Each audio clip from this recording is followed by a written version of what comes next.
इस कहानी की शुरुआत में हमें टेकेजी नाम के एक लड़के को दिखाया जाता है जो एक छोटी सी नाव लेकर मॉन्स्टर आइलैंड पर आ जाता है क्योंकि उसकी माँ बहुत बीमार थी। इसीलिए वो मॉन्स्टर आइलैंड पर पाए जाने वाले कीमती मशरूम को बेचकर अपनी मॉम का इलाज करना चाहता है। लेकिन जब टेकेजी नाव से नीचे उतरता है तो देखता है कि उसका छोटा भाई भी नाव में छुपकर यहाँ पर आ गया। टेकेजी अपने छोटे भाई को देखकर बहुत गुस्सा होता है क्योंकि यहाँ पर चारों तरफ खतरा होता है और किसी भी वक्त मॉन्स्टर इनके ऊपर हमला कर सकते हैं। टेकेजी का भाई उसे कहता है कि मैं तो सिर्फ मशरूम लाने में तुम्हारी मदद करना चाहता हूँ। अब ये दोनों आइलैंड के अंदर आ जाते हैं जहाँ पर चारों तरफ कीमती मशरूम होते हैं। टेकेजी इतने सारे मशरूम को देखकर बहुत खुश होता है और जल्दी जल्दी उन्हें तोड़कर अपने बैग में रखना शुरू कर देता है। लेकिन यहाँ पर टेकेजी के भाई कोटके को कुछ अजीब लग रहा था और जब टेकेजी को वहाँ पर मौजूद दो अजीब क्रिएचर दिखाई देते हैं जिनका नाम नाकी और गुंजो होता है। टेकेजी उन्हें देखकर बहुत डर जाता है और अपने भाई को लेकर भागता हुआ अपनी नाव के पास आ जाता है। वो अपने भाई को नाव में पटककर तेजी से आगे बढ़ने लगता है क्योंकि नाकी उन पर हमला करने आ रहा था। लेकिन तभी टेकेजी देखता है कि उसका भाई वही आइलैंड पर छूट गया है जिससे वो काफी परेशान हो जाता है। तभी नावी उसकी बोट पर हमला करके उसे तोड़ देता है जिससे टेकेजी पानी में बहता हुआ दूर चला जाता है। नाकी और गुंजो इससे खुश होते हैं लेकिन तभी वहाँ वो कोटके को देखते हैं जो रो रहा था। फिर हमें अगले दिन टेकेजी की माँ को दिखाया जाता है जो टेकेजी और कोटके का इंतजार कर रही होती है क्योंकि वो दोनों काफी समय से घर से बाहर थे। तभी गांव वाले टेकेजी को लेकर वहां पर आ जाते हैं और इस समय टेकेजी की हालत बहुत खराब होती है क्योंकि वो किसी तरह बहुत मुश्किल से समुद्र में डूबने से बचा होता है। यहाँ पर टेकेजी अपनी मोम को सारी बातें बता देता है कि वो पैसे कमाकर उनका इलाज करवाना चाहता था जिसके लिए वो मशरूम लाने के लिए मॉन्स्टर आइलैंड पर गया। लेकिन वहाँ पर एक मॉन्स्टर ने मेरे ऊपर हमला कर दिया जिससे मैं किसी तरह उन मॉन्स्टर से बचकर वापस आया। टेकेजी की बात सुनकर उसकी मॉम उससे कोटके के बारे में पूछती है जिस पर टेकेजी बताता है कि कोटके उस मॉन्स्टर आइलैंड पर ही छूट गया। टेकेजी की बात सुनकर उसकी मॉम बहुत डर जाती है और अपने बेटे को वापस लाने के लिए मॉन्स्टर आइलैंड की तरफ जाने लगती है। लेकिन गाँव वाले उन्हें जाने से रोक लेते हैं और उसे समझाते हैं कि अब तक तो मॉन्स्टर ने उसे खा लिया होगा। तभी वहाँ पर एक और लेडी आती है जिसका नाम होता है ओबामा। ओबामा गाँव वालों को बताती है कि टेकेजी ने मॉन्स्टर आइलैंड पर जाकर नियम तोड़ा जिसकी वजह से सारे मॉन्स्टर गुस्सा हो गए और वो किसी भी समय हमारे ऊपर हमला कर सकते हैं जैसा कि सालों पहले हुआ था। दरअसल गांव वालों का मानना होता है कि मॉन्स्टर आइलैंड पर हजारों की संख्या में मॉन्स्टर रहते हैं और जब कभी भी गांव से कोई व्यक्ति उनके आइलैंड पर जाता है तो गुस्सा हो जाते हैं और चारों तरफ तबाही मचाना स्टार्ट कर देते हैं। टेकेजी की मॉम कोटके को खोने से बहुत दुखी होती है और खूब रोती है। वहीं दूसरी तरफ हम मॉन्स्टर आइलैंड को देखते हैं जहाँ पर सभी मॉन्स्टर का लीडर बाकी के मॉन्स्टर को बताता है कि इंसानों ने एक बार फिर से रूल तोड़कर हमारे आइलैंड पर आना स्टार्ट कर दिया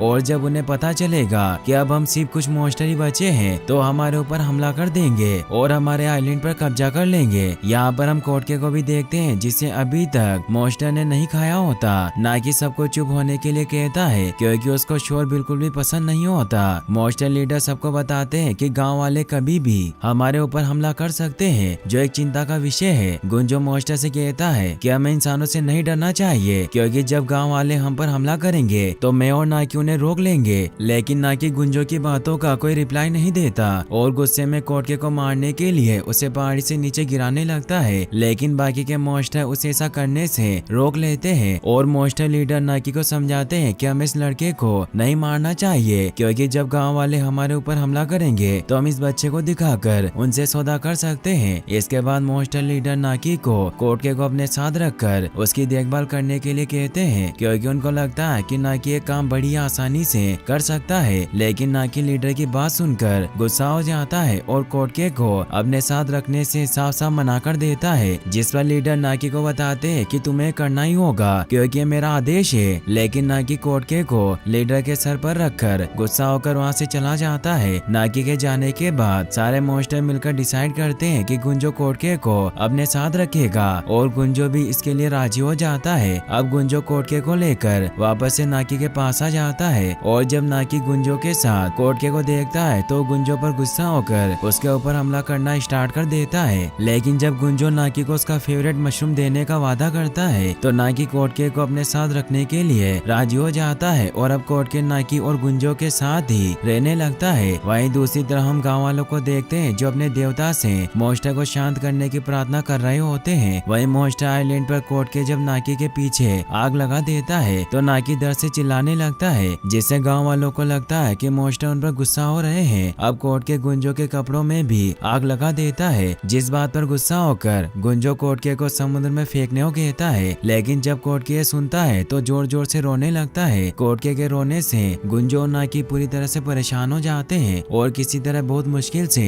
कोटके को सुला देते हैं। कोटके के सोने के बाद गुंजो और नाकी आपस में बातें करने लगते हैं कि तभी नाकी को उसके बचपन की याद आने लगती है, जब गांव वालों ने उनके ऊपर हमला किया था, जिसमें नाकी के मॉम डैड मारे गए। और जब गुंजो अपनी मॉम के साथ नाकी को बचाने आया तो एक जलता हुआ पेड़ गुंजो की मॉम के ऊपर गिरने से उनकी वहीं पर डेथ हो गई। अब नाकी किसी भी तरह से कोटके से पीछा छुड़ाना चाहता है, इसलिए वो कोटके को एक नाव में बिठाकर उसे समुद्र में उसके गांव की तरफ फेंक कर वापस आ जाता है। लेकिन तभी वो देखता है कि कोटके भी वापस आ गया। इसके बाद नाकी एक बार फिर से कोटके को नाव में बिठाकर वापस भेज देता है, लेकिन कोटके फिर से वापस आ जाता है। नाकी कोटके को वापस से देखकर परेशान हो जाता है और कई बार कोटके को वापस भेजने की कोशिश करता है, लेकिन हर बार कोटके वापस आ जाता है। अब इसी दौरान वो नाव टूट जाती है जिसमें कोटके बैठा होता है, जिसकी वजह से वो एक छोटे से आइलैंड पर फंस जाता है, जहाँ पर समुद्री जानवर कोटके को खाने के लिए उसकी तरफ बढ़ना स्टार्ट कर देते हैं। लेकिन इससे पहले कि वो कोटके को कोई नुकसान पहुँचाते, वहाँ पर नाकी गुंजो के साथ आ जाता है और वो दोनों मिलकर सभी समुद्री जानवरों को मारकर वहाँ से भगा देते हैं। इसके बाद नाकी कोटके को अपने सर पर बिठाकर पूरे आइलैंड की सैर करवाता है, जिससे कोटके बहुत खुश हो जाता है। अब नाकी और गुंजो मिलकर कोटके का अच्छे से ध्यान रखते हैं और उसे अपने द्वारा बनाया गया स्वादिष्ट सूप पिलाते हैं, क्योंकि अब वो उसे पसंद करने लगे थे। कोटके भी इससे बहुत खुश होता है। अब एक दिन कोटके फैंटम मशरूम को खा लेता है, जो नाकी का सबसे फेवरेट मशरूम होता है, जिससे नाकी बहुत दुखी होता है। इसके बाद नाकी गुंजो और कोटके के साथ फैंटम मशरूम ढूंढने के लिए निकल पड़ता है। अब इसी दौरान कोटके को एक अजीब सा दिखने वाला मशरूम मिलता है, जिसे देखकर नाकी उसे ना खाने को कहता है, लेकिन कोटके नाकी की बातों पर ज्यादा ध्यान नहीं देता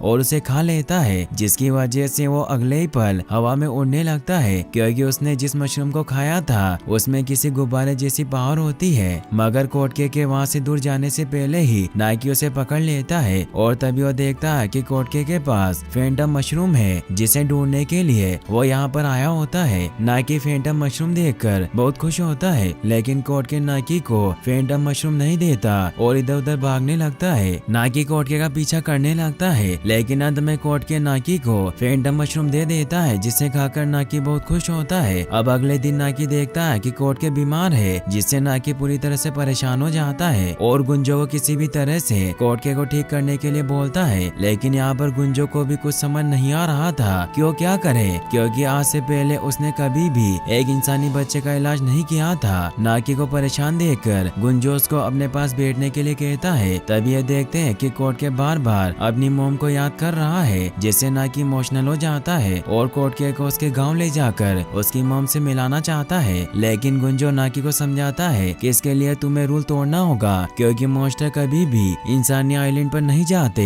गुंजो की बात सुनकर नाकी गुस्सा होकर वहाँ से चला जाता है। अब अगली सुबह नाकी देखता है कि कोटके अब पूरी तरह से ठीक हो चुका है, जिससे नाकी बहुत खुश हो जाता है। अब धीरे धीरे नाकी और कोटके एक अच्छे दोस्त बन जाते हैं और नाकी को कोटके के साथ रहना बहुत पसंद होता है। अब नाकी कोटके को उसकी मॉम से मिलाना चाहता है, इसीलिए एक दिन कोटके को लेकर गुंजो और अपने कुछ साथियों के साथ इंसानी आइलैंड पर आ जाता है। लेकिन यहाँ पर एक आदमी नाकी के साथियों को देख लेता है और वो जोर से मॉन्स्टर बोलकर चिल्लाने लगता है। ये खबर सुनते ही सारे गांव वाले मॉन्स्टर को मारने के लिए निकल पड़ते हैं, क्योंकि उनको लगता है कि मॉन्स्टर्स ने उनके ऊपर हमला कर दिया। गांव वालों को देखकर नाकी गुंजो और कोटके के साथ छुप जाता है और जब गांव वाले वहां से आगे बढ़ जाते हैं तो नाकी कोटके को उसकी मोम तक पहुंचने के लिए निकल पड़ता है। सबसे पहले गुंजो, जिसके पास इनविजिबल होने की पावर होती है, वो इनविजिबल होकर नाकी को रास्ता दिखाता है और नाकी कोटके को लेकर गांव की तरफ बढ़ने लगता है। अब गांव के अंदर आने के बाद नाकी कोटके से अपनी मोम के पास जाने को कहता है, लेकिन कोटके नाकी को छोड़कर अकेले जाने से मना कर देता है। ये सब देखकर नाकी इमोशनल हो जाता है। इसके बाद नाकी अपने मैजिक का इस्तेमाल करके कोटके को आगे का रास्ता बताता है। कोटके के जाने से